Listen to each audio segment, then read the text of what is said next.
100 years ago. There is no thermostat to click, no electric blankets, and the walls of your home are literally freezing to the touch. Outside, the wind is screaming. If you don't play your cards right, you don't just get uncomfortable, you die. Modern heating has made us forget that for most of human history, winter was a boss fight that lasted 4 months. It wasn't just a season, it was a siege. Surviving winter started with the architecture of the house itself. In Northern Europe and colonial America, rooms were kept tiny for a very specific reason. Big rooms are a thermodynamic nightmare. If you walk into an old 17th century cottage today, you'll notice how cramped it feels. That's intentional. Ceilings were built low, sometimes just barely above head height, to keep the rising heat near your body rather than letting it escape into the rafters. People also utilized internal insulation. They would hang heavy tapestries, thick rugs, or even animal skins on the walls, not for decoration, but to create a thermal barrier. These hangings stopped the cold stone or wood from sucking the heat right out of the air. It turned the room into a padded box. Windows were tiny, if they existed at all, and were often covered with oiled paper or heavy shutters to keep the poisonous night air, which was really just the freezing wind, from entering. But even with the best walls, the cold was relentless. This led to a lifestyle choice that would sound a bit intimate to us today. In many rural cultures, specifically in places like Ireland, Scandinavia, and parts of Central Asia, families shared their living quarters with their livestock. Yes, the cows lived in the house. This wasn't because they loved their animals like pets. It was simple physics. A cow is essentially a 1,200-pound, self-fueling radiator. By bringing the cattle into a partitioned section of the main room, their massive body heat helped raise the ambient temperature of the house just enough to keep the humans from freezing solid during a blizzard. You lived with the smell because the smell meant you were still breathing. The fireplace was the engine of the house, and it stayed lit 24/7. If your fire went out during a deep freeze, it wasn't just an inconvenience, it was a life-threatening emergency. However, early fireplaces were actually quite terrible at their jobs. Most of the heat went straight up the chimney, leaving the rest of the house at sub-zero temperatures. To combat this, people lived in zones. The closer you were to the fire, the more important you were. At night, the family didn't retreat to separate bedrooms. Everyone huddled together in the one room with the hearth, sharing the same small pocket of warmth. Now, if you think your winter skin is dry, imagine not touching a drop of water for 4 months. Bathing in the winter was practically non-existent. Water had to be hauled from a frozen well and heated over a precious fire. Stripping naked in a room that was barely above freezing was a recipe for pneumonia. Instead, people practiced dry washing. They would use linen cloths to rub their skin, or just layer on more grease and soot. To deal with the inevitable smell, they carried pomanders, small balls of perforated metal filled with spices and perfume. Essentially, the entire population spent 4 months smelling like wood smoke, unwashed wool, and old cloves. Then there was the question of food. How do you survive when the ground is frozen solid and nothing grows? Before grocery stores, winter was the season of the hunger. Survival depended on what you did in August and September.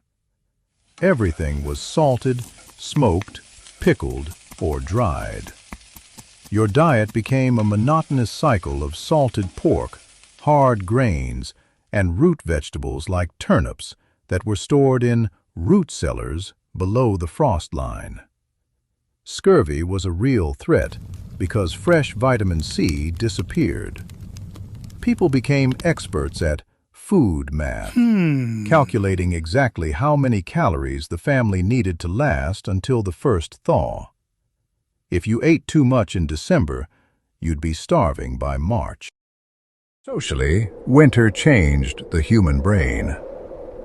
Before artificial light, once the sun went down at 4 p.m., you were plunged into near total darkness for 16 hours. To save on expensive candles and firewood, communities practiced something called veiller in France, or rocking in other parts of Europe. Families would rotate whose house they gathered in.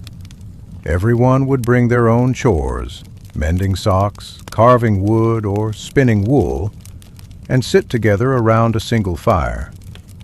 They told ghost stories, sang songs, and passed down oral histories. Winter was the time when culture was created, simply because there was nothing else to do but talk in the dark. If you couldn't heat the room, you heated the person. Wool was the undisputed king of fabrics because it retains warmth even when it gets damp. People wore linen undergarments to wick away moisture because if you sweat and then cool down, hypothermia sets in fast. They also relied on portable heating. Think of foot stoves, little wooden boxes with holes containing a metal pan of hot coals. You would tuck these under your skirts or heavy coats during a long church service or a carriage ride. It was essentially the 18th century version of a portable battery pack. There's also a common myth that people drank heavy amounts of alcohol to stay warm. While it's true that people drank hard cider and ale because the water was often contaminated, using it for warmth was a dangerous game. Alcohol is a vasodilator. It makes your blood vessels expand, sending warm blood to the surface of your skin. It makes you feel warm, but it's actually stealing heat from your core organs. Our ancestors didn't have the science to explain it, but they knew that the man who drank too much fire water in the woods was usually the one who didn't wake up the next morning.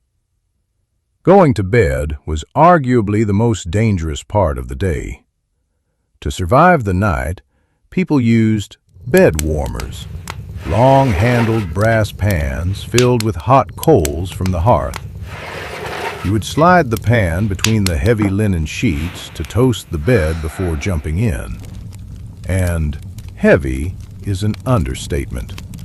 They used massive down quilts and bed curtains. Closing the curtains around a 4-poster bed created a literal micro-tent.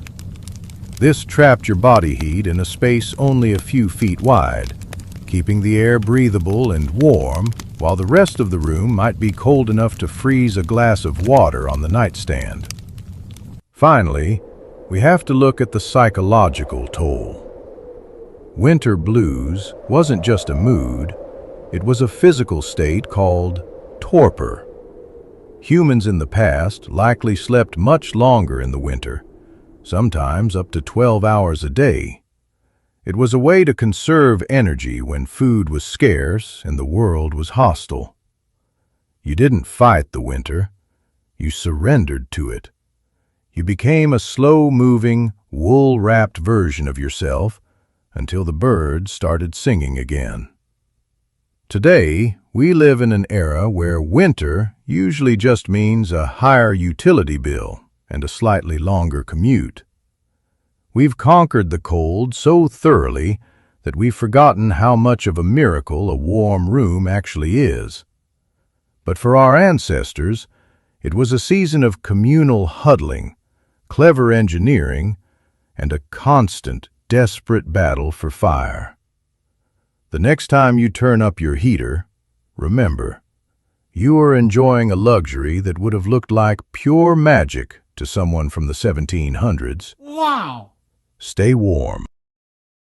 Don't forget to like and subscribe.